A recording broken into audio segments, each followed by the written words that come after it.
Welcome to my guide for the Law of Fire. In this guide I will go over every single spell in the law and tell you how to best use them so you're getting those W's every single time in your battles.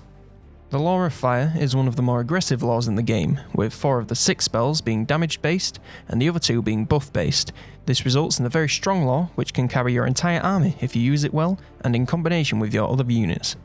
It can be used by the Dark Elves, the Empire, the Lizardmen, Noska, and the Warriors of Chaos. With all that being said, let's get into the spells.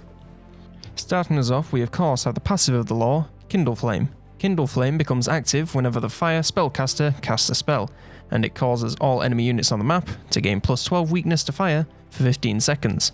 This isn't a game-changing passive, but it does help your spells hit with a bit more impact, especially at the beginning, and can make it easier against some units that are more resistant to fire damage, like heavy armor. If you cast spells at the same time as using other forms of fire damage, then you can get it to stack up and get some seriously hard hits in. Overall, it's a decent enough passive, but, as I said, it isn't going to change the game a large amount. Cascading Fire Cloak is our first active spell, and it's an augment. It costs 4 winds of magic, has a 28 second cooldown, and a 200 meter cast range. It targets a single unit of allied troops, and grants them plus 25% melee AP damage, and plus 24 melee defense for 19 seconds. It has no option for overcasting, but it's a pretty decent spell anyway. The 25% melee damage can be a pretty serious improvement depending on what you use it on, and the 24 melee defense means the units will be blocking another quarter of attacks that would otherwise land. If you use this on some units that already have a high melee defense, like Sisters of Slaughter, then you can get a unit which is throwing out some serious damage while being near impossible to hit, which is a pretty disgusting combination for any enemy to go up against. Overall, it's a pretty strong spell for an augment and is definitely worth using if you can afford the very small price tag. Next up we have Fireball. It costs 5 winds of magic, has a 29 second cooldown and a 300 meter cast range, but it also has a minimum range of 10 meters. It launches a single projectile at a single enemy unit that causes moderate magical and fire damage upon impact and with its powerful explosion. Of course, since this is fire damage, it's not amazing versus armor, but if you can get this into the middle of an unarmored blob with a downward angle, then the explosion can do some pretty serious damage. Overcasting increases the AP damage of both the impact and explosion at the cost of 9 winds of magic and a 50% chance of a miscast.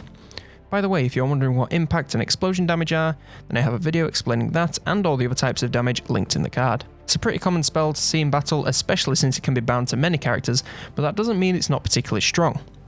If you manage to aim it correctly and get a good angle, then you can do some pretty serious damage, especially if the enemy blobs up for you. As I've said before, it's not the best versus armor, but you can always overcast to at least partially solve that. Flamestorm is next up, and it's the Vortex spell of the law. It costs 13 winds of magic, has a 50 second cooldown, and a 150 meter cast range. It is cast on the ground, and can do damage to both enemy and friendly units, so it's key that you choose your placements well. It causes major magical and fire damage in a randomly moving AoE for 27 seconds. It's super strong versus blobs, especially if they lack armor, but don't be afraid to send this after the elites, as even the thickest armor can't resist this much concentrated damage. Overcasting this spell increases the duration to 54 seconds and also increases the amount of damage caused for the cost of 20 winds of magic and of course the 50% miscast chance. Overcasting makes the spell incredibly effective but also incredibly expensive, especially when it's something that you don't have much control over. You could overcast and it moves away from all the action for 50 of the 54 seconds, or you could have Sigmar's Blessing and have all 54 seconds laying waste to the enemy lines. It's a risk you have to decide for yourself, but personally, I'd probably stick with the regular spell, as it does plenty of damage anyway, and isn't as much of a waste if the random movement screws you. Flaming Sword of Ruin is next up, and it's another augment. This one costs 8 winds of magic, has a 44 second cooldown, and a 200 meter cast range. It only affects allies, and can be cast directly on them or on the ground. Any units affected within the 40 meter AoE gain plus 30% weapon damage, plus 25% missile damage, and have their attacks imbued with magical and fire damage for 22 seconds. Overcasting increases the duration to 44 seconds for the cost of 20 winds of magic and the 50% miscast chance. This is a great spell, but only in certain situations, as the key part of it is only effective versus a select few units. The increases to weapon damage are very substantial and will be useful against basically anything, but the magical and fire damage will only really be useful versus units that rely on physical resists such as Wood Elves or Savage Orcs, or units that are weak to fire like the Undead factions. This could really turn the tide of battle in some cases, so I'd say if you're going up against any of these factions, then it's 100% worth using this spell if you can afford it, as it will make beating them so much easier. Other than that, it's a pretty decent spell, but isn't too important if you're going against regular units. Piercing Bolts of Burning is up next, and it's our only bombardment spell. It costs 12 Winds of Magic, has a 47-second cooldown, and a 200-meter cast range, and can only be cast on the ground. It causes major magical and fire damage to anything caught inside its radius, with a series of magical missiles from directly above. It has a medium strike area, and is one of the few spells in the lore that's decent against armoured targets. It lasts 9 seconds, and every missile will do impact and explosion damage, so this can really mess up enemy formations if they land correctly.